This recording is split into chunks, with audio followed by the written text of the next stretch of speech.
Ya, pemerintah optimis target investasi sebesar Rp1.900 triliun akan tercapai di akhir tahun 2025 ini. Untuk itu, pemerintah mendorong seluruh pengelola kawasan ekonomi khusus agar mampu meningkatkan investasi dan meningkatkan kontribusi sektor industri pengolahan kepada PDB.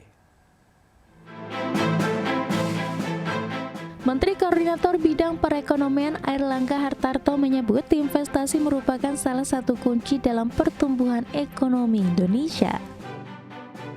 Airlangga menegaskan pemerintah juga optimis target investasi sebesar Rp1.900 triliun akan tercapai pada akhir tahun 2025.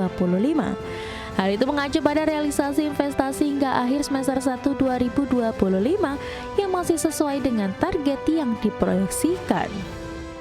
Karena investasi menjadi kunci daripada pertumbuhan ekonomi selanjutnya. Dan tadi dilaporkan juga bahwa target investasi di Rp1.900 triliun di tahun ini dapat dicapai karena untuk semester pertama itu sudah dicapai realisasi yang diinvestasikan berdasarkan data yang ada di BKPM.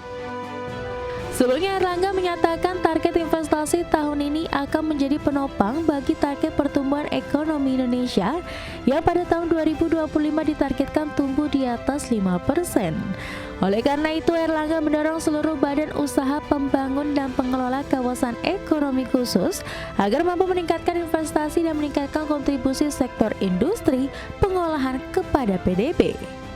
Berbagai sumber, IDX Channel. Ya, pemirsa, untuk membahas tema kita kali ini, menjaga konsistensi target investasi sebesar Rp1.900 triliun hingga akhir tahun 2025, kita sudah tersambung melalui Zoom bersama dengan Ibu Lana Sulistianingsih, ekonom Universitas Indonesia. Ya, halo Bu Lana, apa kabar? Baik, terima kasih Mas Pras, alhamdulillah baik. Baik, terima kasih juga atas waktu yang disempatkan. Nah, kalau kita bicara mengenai realisasi investasi di semester 1, kita lihat ini hampir 50% begitu. Anda melihatnya apakah sudah sesuai juga nih dengan konsensus ekonom, Bu Lana? Ya, biasanya memang kalau di paruh pertama dari 1 tahun, itu target minimum tuh 50% tercapai itu sudah bagus Mas. Oke. Baik, tapi kalau dari sisi kualitasnya sendiri Anda melihat bagaimana dengan realisasi investasi? Ya, kalau dilihat dari data BKPM, sebagian besar dari sektor yang masuk itu di sektor industri manufaktur ya. Nah ini tentunya memberikan harapan bahwa di sektor manufaktur ini tentunya juga bisa menyerap lebih banyak lagi lapangan kerja. Dan kalau kita lihat di sektor manufaktur ini kan Indonesia itu memang menjadi incaran. Karena Indonesia itu punya penduduk yang cukup besar, 280-an juta. Nah ini menjadi target pasar, jadi kalau investasinya di Indonesia tentunya dia tidak perlu atau investor ini tidak perlu mengeluarkan biaya logistik dalam hal pengiriman dan lain-lain dan mendekati pasar lah, market oriented ya. Oke, nah kalau kita bicara mengenai iklim investasi di Indonesia, kalau memang Indonesia saat ini memang menjadi tujuan pasar ya, produk-produk luar negeri begitu yang mereka juga terdampak dengan tarif resiprokal yang diterapkan oleh pemerintah Amerika Serikat. Anda melihat bagaimana dengan iklim investasinya? Apakah memang sudah sesuai dengan yang diharapkan misalnya para investor global maupun domestik atau bagaimana, Bu? Ya, kalau kita lihat dari yang disebut sekarang report dari Bank Dunia yang dulu namanya Ease of Doing Business, tapi sejak tahun 2021 kan diubah menjadi B report ya, mungkin business report semacam itu. Ini memang tentu masih banyak perbaikan, dibutuhkan banyaklah perbaikan-perbaikan, terutama perizinan dan kepastian hukum ya. Nah itu yang sangat dikeluhkan oleh para investor. Sebetulnya kalau dari sisi aspek tadi market, tujuan akhir dari investasi tersebut adalah hilir, yaitu pasar yang dituju. Indonesia ini sangat menarik buat para investor asing terutama ya.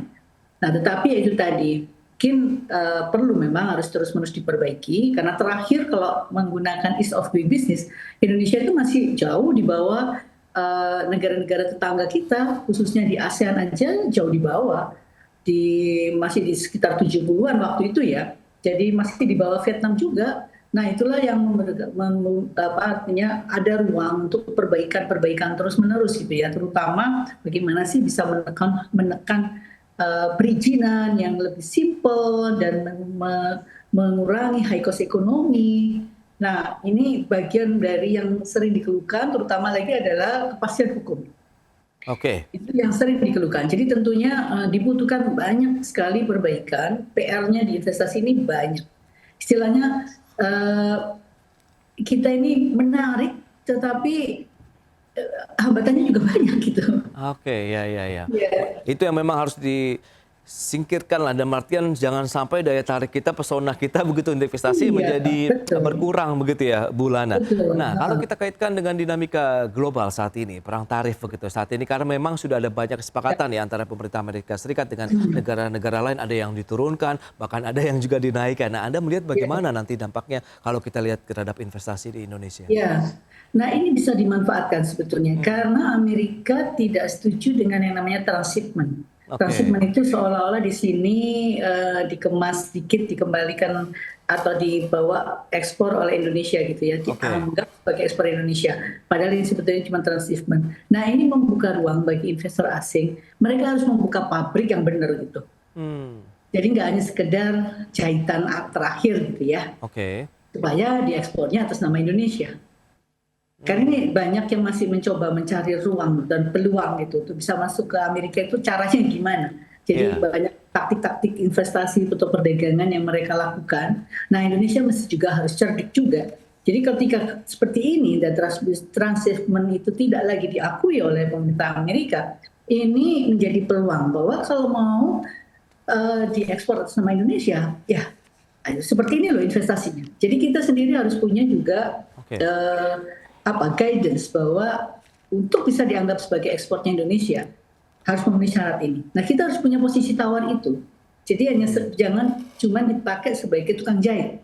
Oke, ya. Jadi harus ada keuntungan yang lebih besar lagi, ada value added yang lain, tidak sekedar tukang jahit akhir, kemudian kita ekspor atas nama Indonesia. Padahal itu bukan produknya Indonesia, seperti itu. Nah ini kan pemerintah Amerika juga paham mengenai hal ini, sehingga mereka melarang yang model-model seperti ini.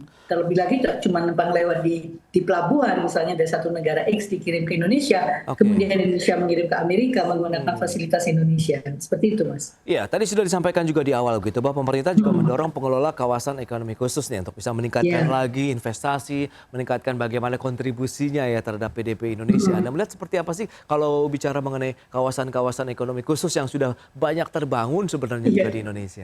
Betul. Memang KIK ini sudah banyak sekali ya dan selalu mendapatkan sebetulnya insentif-insentif gitu ya.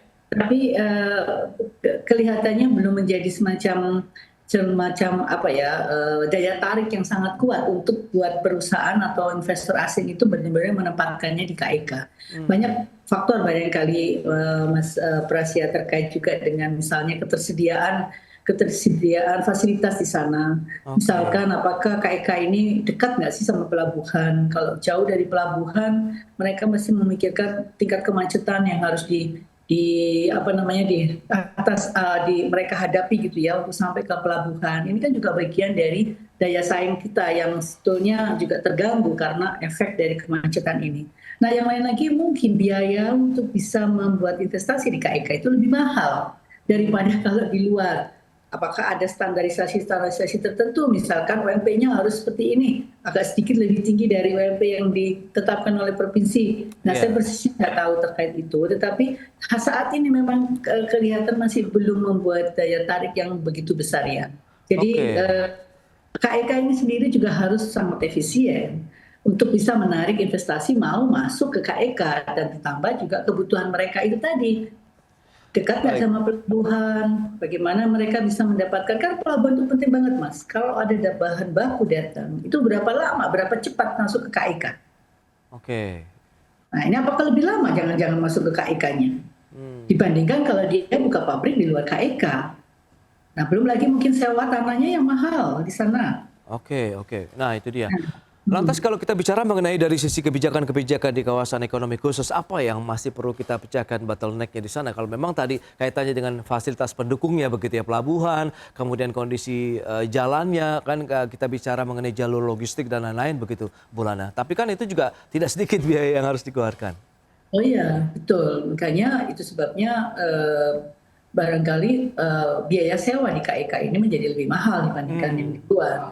Nah ini yang juga perlu dipertimbangkan. Jangan karena kita masuk kompleks, istilahnya ya kompleks yang sebetulnya sudah di set dengan baik gitu ya oleh pemerintah, tetapi untuk masuk ke sana itu menjadi mahal, ini juga harus dipertimbangkan. Perlu dilakukan review juga seberapa kompetitif gitu ya untuk masuk ke KIK tersebut gitu, dibandingkan kalau perusahaan ini langsung investasi saja di tempat yang tertentu. Nah, termasuk juga tidak hanya sekedar tadi ya Mas Pras terkait dengan pelabuhan, termasuk juga bahan bakunya, apakah dia mudah. Kadang-kadang ada investasi yang tidak harus inputnya itu dari luar atau dari impor. Kalau dari impor jelas mereka butuh pelabuhan yang cukup dekat untuk bisa melakukan transportasi yang murah gitu ya, dan tidak ada kemacetan. Tapi mungkin ada bahan baku yang diperoleh di sini di dalam negeri. Jadi KIK juga harus memperhatikan dari sisi tidak hanya market orientednya, tetapi juga hulunya ini dekat nggak? Misalnya dia perusahaan tambang, KIK-nya jauh nggak dari pusat tambang, ya mungkin dia nggak mau masuk ke sana. Nah akhirnya dia tetap buka di investasi yang dekat bahan tambang itu. Nah ini juga perlu dipertimbangkan dari aspek hulunya ya, sumber hulunya itu di mana. Nah KIK ini perlu dipertimbangkan aspek-aspek tadi, apakah tadi lebih ke arah market ataukah lebih ke arah hulunya, ke arah hilirnya atau ke arah hulu. Terutama tambang ataupun juga termasuk yang berkaitan dengan produk-produk perkebunan itu juga harus dekat sama hulunya.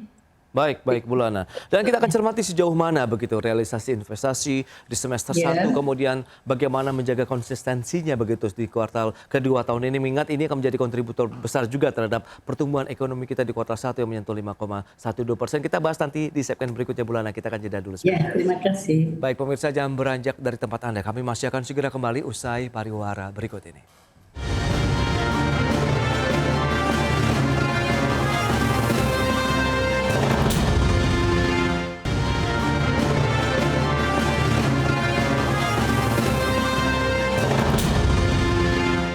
Ya, terima kasih Anda masih bergabung bersama kami dalam Market Review, pemirsa. Dan kita akan cermati bersama seperti apa data realisasi investasi di Indonesia. Ini dia, selengkapnya bisa Anda saksikan di layar televisi Anda bagaimana realisasi investasi dari tahun 2019 sampai dengan tahun 2025 ini proyeksinya. Kita akan lihat mencapai 1.905 triliun rupiah. Trennya cenderung naik terus dari 809,6 triliun di tahun 2019, kemudian melonjak sampai dengan 1.200 triliun di tahun 2022, kemudian melonjak lagi sampai dengan 1.700 triliun 2024 dan diharapkan menyentuh 1.905 triliun rupiah di tahun 2025 ini. Dan kita akan lihat seperti apa realisasi investasi pada semester 1 tahun 2025.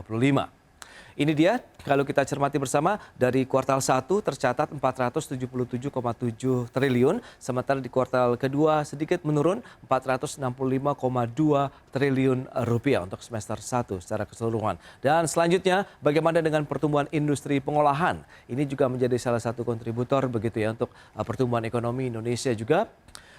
Kita lihat pergerakannya sempat mengalami tekanan di tahun 2020 karena kita tahu juga ada pandemi COVID-19 di sana, minus 2,93%, kemudian melonjak tertinggi di 4,89% di tahun 2022, kemudian cenderung melandai sampai dengan 2024 4,43% untuk pertumbuhan industri pengolahan di Indonesia. Baik, kita lanjutkan kembali perbincangan bersama dengan Ibu Lana Sulistiani. Baik, Ibu Lana, dengan beberapa data tadi yang sudah disampaikan, lantas bicara mengenai strategi investasi, kemudian tantangan-tantangan yang tadi sudah Anda sampaikan, khususnya mungkin di daerah-daerah kawasan ekonomi khusus, Anda melihat potensinya, kansnya di semester kedua ini akankah lebih ringan atau justru penuh tantangan begitu? Silakan. Ya, baik Mas Pras, terima kasih.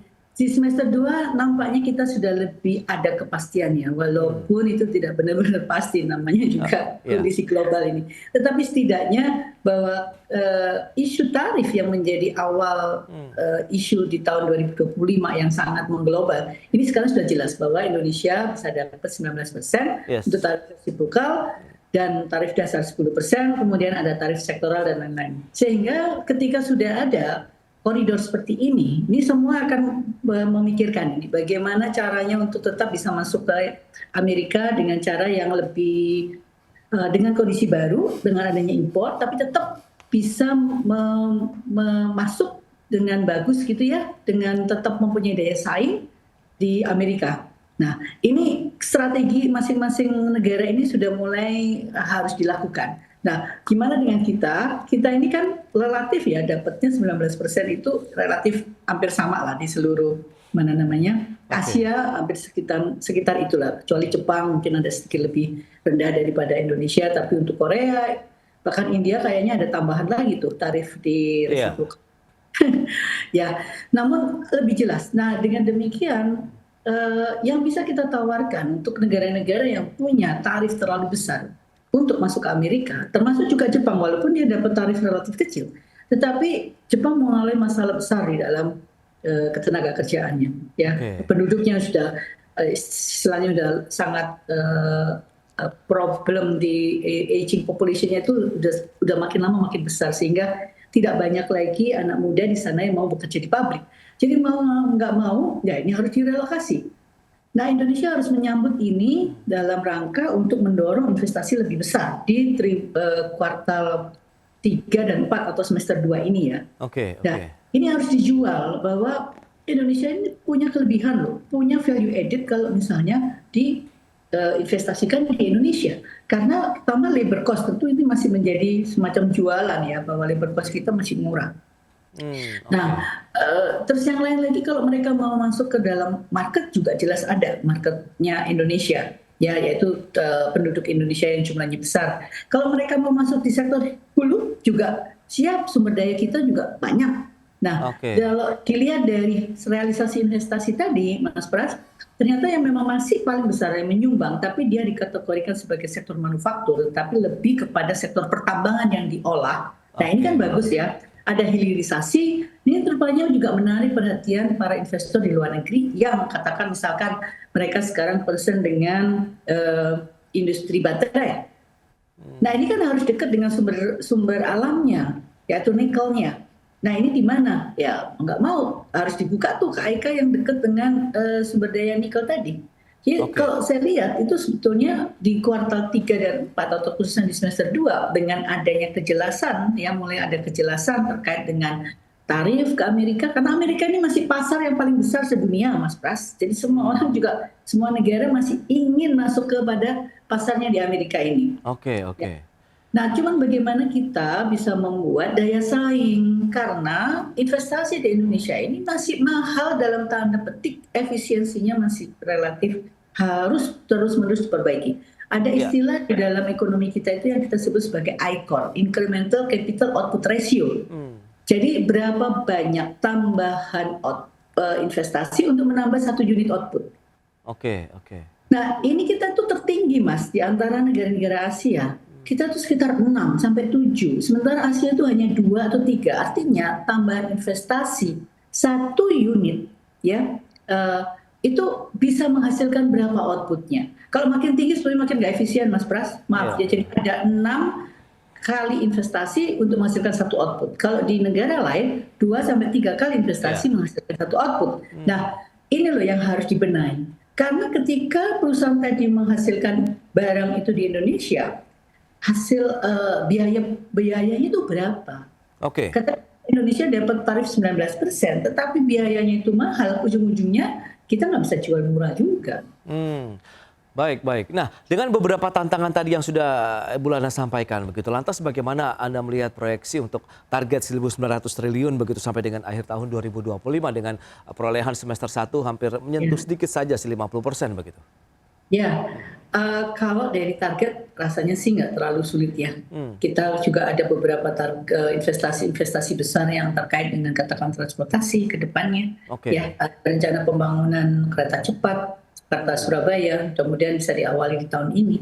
Nah, tetapi lagi-lagi kalau dari sisi realisasi saya kira insya Allah bisa dapat 100% di 1.900-an. Karena biasanya itu ada selalu tercapai lah di akhir tahun. Nah, sektor-sektor yang cukup seksi yang kalau kita lihat menjadi primadona investasi di Indonesia saat ini itu di bagian yang mana? Apakah masih dari hilirisasi atau ada sektor lain yang layak juga dikembangkan sehingga yang paling utama adalah serapan tenaga kerjanya juga. Mengingatkan kita tahu tantangan dari pemutusan hubungan kerja karyawan yang dirumahkan itu mewarnai perjalanan ekonomi kita di sepanjang semester 1 nih, Bu Lana. Ya, Kalau dilihat dari sektor, memang sektor yang masih menarik buat para investor asing, tentunya sektor yang berbasis sumber daya alam. Oke. Yang kita punya, yang mereka bisa utilisasi dan tentunya harus dilakukan hilirisasi ya, itu suatu kebijakan yang sangat positif sebetulnya untuk meningkatkan nilai tambah dari produk-produk ekspor Indonesia. Nah, yang tradisional seperti itu ditambah juga ya tentunya yang berkaitan dengan market. Nah, yang berkaitan dengan market ini, sebetulnya sampai ke market, yang tadi berkaitan dengan investasi-investasi yang terkait dengan hulu, dengan sumber daya manusia tadi, memang nggak bisa banyak serapan tenaga kerjanya Mas Pras, karena mereka saat ini menggunakan teknologi yang semakin lama semakin canggih yang berdampak pada mengurangi jumlah tenaga kerja. Nah, tetapi di sektor yang berbasis hilir, harapannya pemerintah mempunyai ketegasan dalam hal ini, bahwa yang masih bisa dilakukan oleh manusia nggak boleh dilakukan pakai mesin atau melakukan pakai otomatisasi. Jadi ada perlindungan lah terhadap tenaga kerja kita bahwa tetap harus digunakan manusia. Contohnya kita lihat ya di dalam conveyor belt dalam satu produksi itu semuanya bisa dilakukan oleh mesin, Mas. Nggak ada lagi. Mungkin manusianya atau pekerja di sini hanya melihat kualitas dari barangnya aja. Kalau mau mengecek kualitas, berapa banyak sih yang dibutuhkan? Terus kemudian kalau di dalam industri yang berbasis hilir lagi ya, yang terkait dengan serapan tenaga kerja yang banyak ya, sektor-sektor misalnya seperti apparel gitu ya, tekstil, itu ya, terus mungkin alas kaki, sepatu. Nah, ini yang bisa kita harapkan untuk pemerintah itu betul-betul melindungi tenaga kerja kita.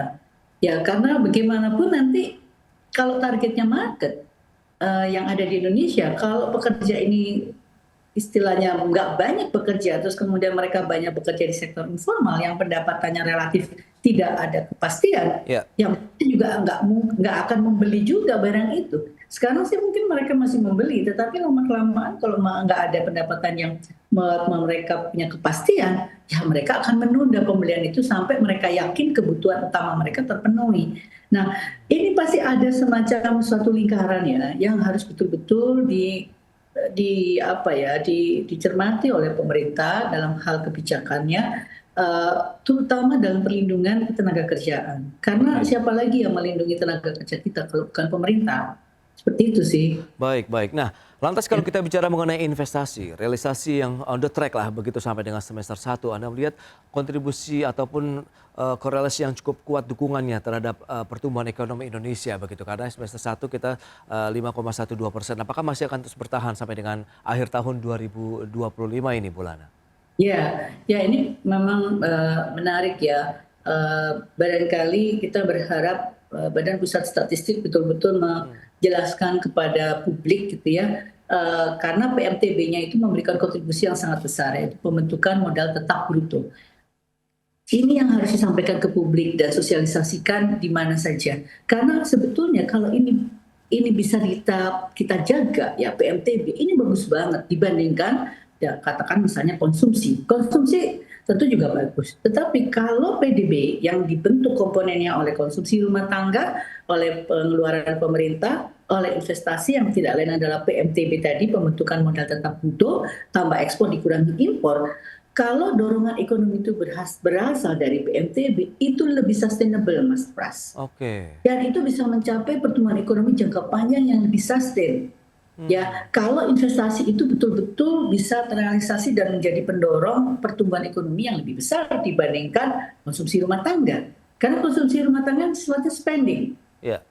Sementara ya memang betul di situ ada efek multiplier atau efek pengganda dari sisi konsumsi rumah tangga. Tapi kalau PDB kita disumbang lebih banyak dari PMTB, pembentukan modal tetap bruto, tidak hanya multiplier yang tercapai, Mas, tetapi juga akselerator, Mas Pras. Akselerator ini akan mendorong ya dorongan ekonomi yang lebih kuat, karena tidak hanya multiplier yang dia ciptakan, tapi dia juga multiplier. Jadi akselerator. Jadi dengan satu unit bahan baku, kalau multiplier katakanlah bisa menghasilkan 2 atau 3, dengan akselerator itu bisa 5 kali, Mas Pras. Nah, ini loh yang harusnya juga diperkuat kalau PMTB ini memang bisa menjadi andalan di dalam yang jangka panjang tadi, dengan target yang tadi 50% kekurangannya tadi ya, untuk sampai 1 tahun. Saya kira kita bisa menjaga kalau ini bisa direalisasikan untuk 50% di paruh kedua tahun 2025. Oke. Kita bisa menjaga pertumbuhan kita di atas 5%, relatif stabil lah, seperti di kisaran sekarang 5,0 sampai 5,1 itu masih bisa tercapai. Dengan catatan tadi investasi kita bisa terrealisasi itu 50% Itu sisanya. dia. Itu dia. Dengan beberapa tantangan dari sisi kebijakan regulasi yang sudah on the track begitu. Tapi kan Anda katakan ease of doing business, kemudian bagaimana juga dengan ease of doing business, kemudian ICOR dan lain-lain begitu. Apakah ini menjadi tantangan yang harus segera dituntaskan? Apalagi dengan dibangunnya tadi kawasan-kawasan ekonomi khusus yang diharapkan menjadi pintu masuknya investasi ke Indonesia nih Bu Lana. Ya, so far dengan kondisi yang ada sekarang itu Ya. bisa. Ya, tapi alangkah lebih baik kalau itu semua sudah harus dirancang, diperbaiki seperti apa. Oke. Kalau ICOR kita bisa kita turunkan aja dari 6 ke level 4, Mas Pras. Itu udah Oke. bagus banget ya. Dan ditambah jangan lupa nih ada high cost ekonomi ini cukup besar, dari tahun ke tahun makin besar loh. Oke. High cost ekonomi itu nggak hanya ya kita bicara biaya-biaya lain-lain ya di luar dari biaya untuk melakukan produksi, tetapi juga misalkan termasuk kemacetan. Kemacetan ini termasuk high cost, Mas Pras. Oke. Iya, iya. Karena Ekonomi. masuk kalau ada misalnya bahan baku datang Iya. ke pelabuhan, masuk ke pabrik, itu katakanlah bisa dipercepat. Sekarang itu rata-rata 2-3 hari, Mas Pras, keluar dari pelabuhan sampai ke pabrik. Nah, kalau itu bisa dipercepat, nggak perlu sampai 1 hari, kan lebih cepat lagi, lebih bagus gitu Iya, ya. iya. Jadi masih banyak high cost ekonomi yang sebetulnya bisa kita perbaiki melalui perbaikan utilisasi. Misalkan tadi bahwa bongkar muat di pelabuhan itu harus cepat, Iya, oke. harus lebih cepat lagi gitu ya. Nah, banyaklah yang seperti itu yang bisa kita lakukan. Ya, berarti bisa dikatakan memang investasi akhirnya menjadi game changer juga nih untuk menjaga laju pertumbuhan ekonomi Indonesia masih tetap bertahan Iya. di atas 5% sampai dengan 2025 Betul, paling betul. tidak ini. Baik, Bu Lana, terima kasih banyak atas informasi, update dan juga insight yang sudah diberikan nih kepada pemirsa ID Action pada hari ini. Selamat melanjutkan aktivitas Anda kembali. Salam sehat, Bu. Ya, Sampai terima berjumpa kembali. kasih. Terima kasih. Baik, pemirsa, 1 jam sudah saya menemani Anda dalam Market Review. Perbaharui terus informasi Anda hanya di IDX Channel, your trustworthy and comprehensive investment reference. Karena urusan masa depan harus terdepan. Aku, investor saham. Saya Prasetyo Wibowo, beserta seluruh kerabat kerja yang bertugas pamit undur diri. Terima kasih, sampai jumpa.